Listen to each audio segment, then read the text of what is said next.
नमस्कार सभी को।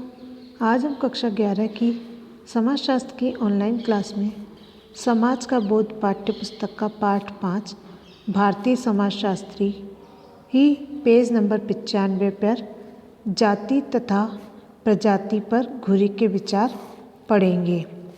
जाति तथा प्रजाति पर घुरी के विचार आज हमारा ये टॉपिक है। घुरी की शैक्षिक शाख उनके द्वारा कैम्ब्रिज में किए गए डॉक्टरेट के शोध निबंध के आधार पर बनी, जो आगे चल करके 1932 में caste and race in India के नाम से प्रकाशित हुआ।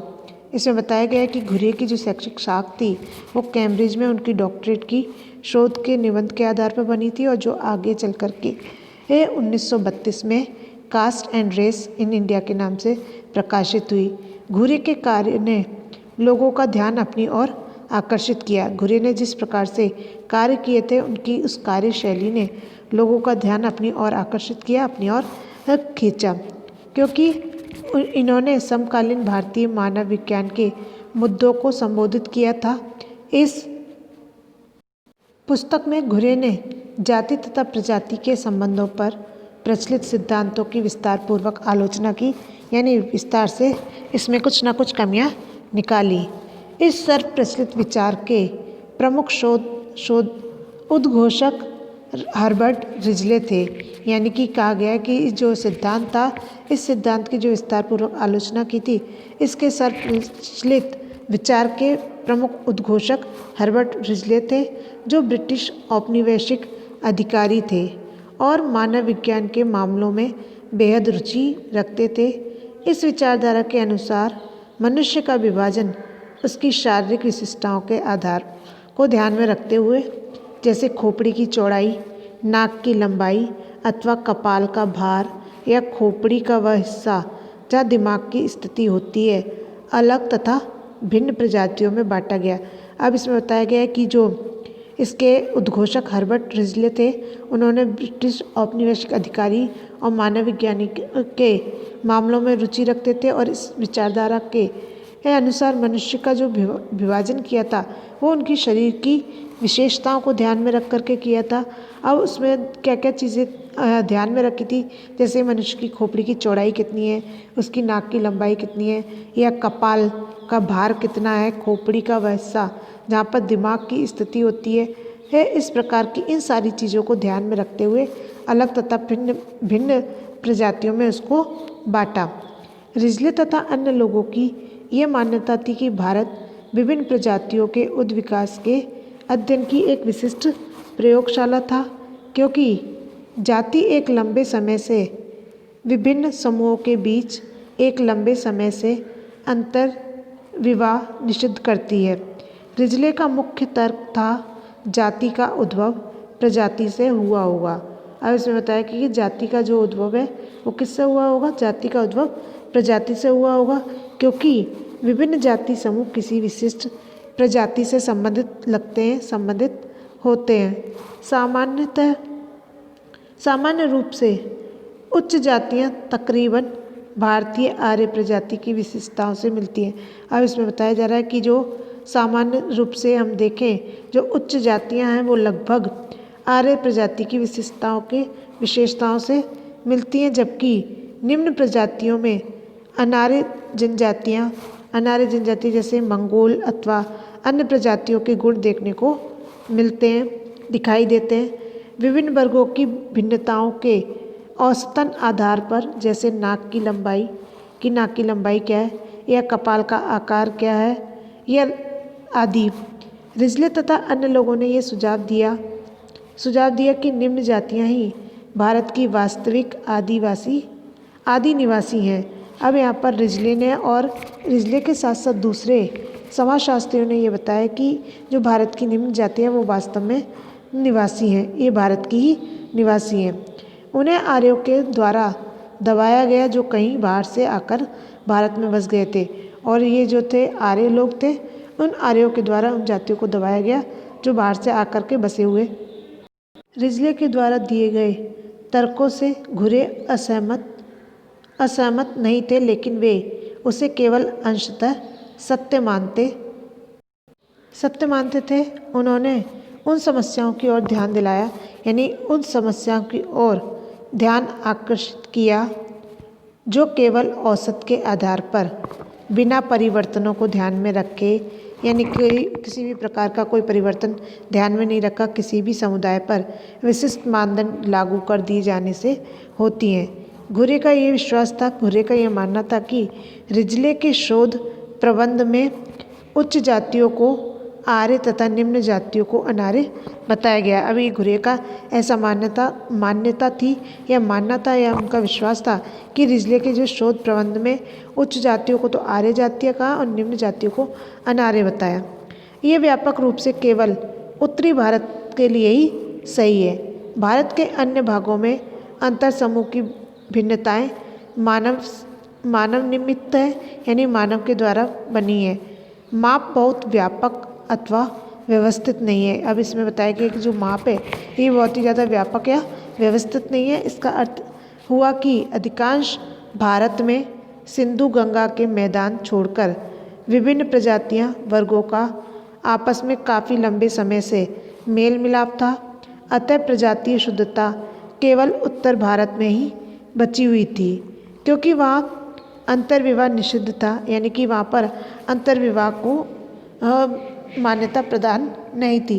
शेष भारत में अंतर्विवाह यानी जाति विशेष में विवाह करना, अंतर्विवाह यानी जाति विशेष में विवाह करना, अपनी जाति में विवाह करना, वो अंतर्विवाह का प्रचलन उन्हीं वर्गों में हुआ जो प्रजातीय स्तर पर वैसे ही भिन्न थे। आज जाति के इस प्रजातीय सिद्धांतों को नहीं माना जाता है, परंतु 20वीं शताब्दी के पूर्व में इसे सच माना जाता था। इतिहासकारों में आर्यों तथा भारतीय उपमहाद्वीप में उनके आगमन को लेकर के, उनके आने को लेकर के मतभेद है। हालांकि कहा जाता है कि जिस समय घुरे इस विषय पर लिख रहे थे उस समय इस विषय के ये मुद्दे महत्वपूर्ण थे, यानी मुख्य थे। इसी कारण से इनके लेखों ने लोगों का ध्यान अपनी तरफ आकर्षित किया, अपनी ओर खींचा। घुरे जाति की एक विस्तृत परिभाषा दिए जाने के कारण घुरे ने जाति की एक विस्तृत परिभाषा दिए जाने के कारण भी जाने जाते हैं। इनकी परिभाषा 6 महत्वपूर्ण विशेषताओं पर बल देती है। जो घुरे की जाति की विशेषता है, उनकी ये जाति की विशेष परिभाषा जो है 6 महत्वपूर्ण विशेषताओं पर बल देती है, यानी 6 महत्वपूर्ण विशेषताओं का विश्लेषण करती है। जाति एक ऐसी संस्था है जो खंडीय विभाजन पर आधारित है। इसका अर्थ है कि जातीय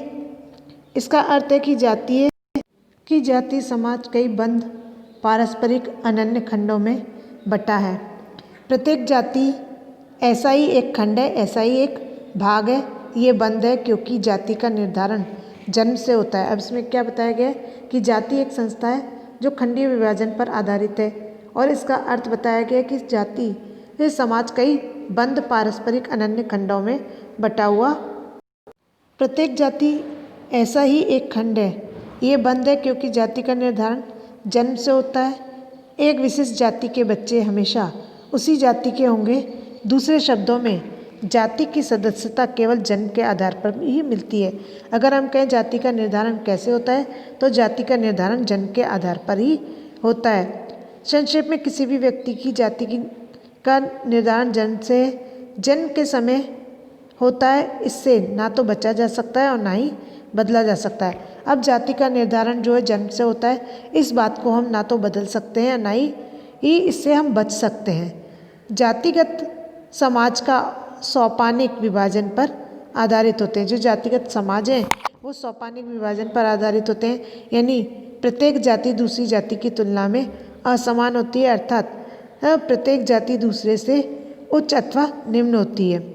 सैद्धांतिक रूप से कोई भी 2 जातियां समान नहीं होती। अगर हम सैद्धांतिक रूप से देखें कि कोई 2 जातियां समान है, तो कोई भी 2 जातियां जो होती है वो समान नहीं होती है, सब अलग अलग होती हैं। तीसरा पॉइंट आता है संस्था के रूप में जाति सामाजिक अंतःक्रिया पर प्रतिबंध लगाती है। विशेषकर साथ बैठकर भोजन करने पर किसी प्रकार के खाद्य पदार्थ को विभिन्न जातियों के बीच बांटा जा सकता है। इसके विस्तृत नियम हैं। ये नियम पवित्रता और अपवित्रता के विचार से संचालित होते हैं। अब होते हैं यही तत्व सामाजिक अंत्यक्रिया पर भी लागू होते हैं। ये विशेष नाटकीय रूप से अस्पष्टता के क्षेत्र में दिखाई देता है, जहाँ किसी जाति विशेष के व्यक्ति द्वारा छू जाने मात्र से इंसान अपवित्र हो जाता है। अब यहाँ पर ये नियम बताया गया है कि ये पवित्रता और अपवित्रता के विचार से संचालित होते हैं जाति व्यवस्था, क्योंकि ये सामाजिक तत्व अंत्यक्रिया पर भी लागू होता है, इसमें भी लागू हुआ है। और इसमें बताया गया नाटकीय रूप में अस्पष्टता के रूप में यानी छुआछूत के रूप में हम देख सकते हैं, जहाँ किसी जाति विशेष के व्यक्तियों के द्वारा छू जाने मात्र से इंसान अपवित्र हो जाता है। अब फिर आता है सोपानिक तथा प्रतिबंधित सामाजिक अंत्यक्रिया के सिद्धांतों को मानते हुए जाति में विभिन्न जातियों के लिए भिन्न भिन्न अधिकार तथा कर्तव्य निर्धारित होते हैं।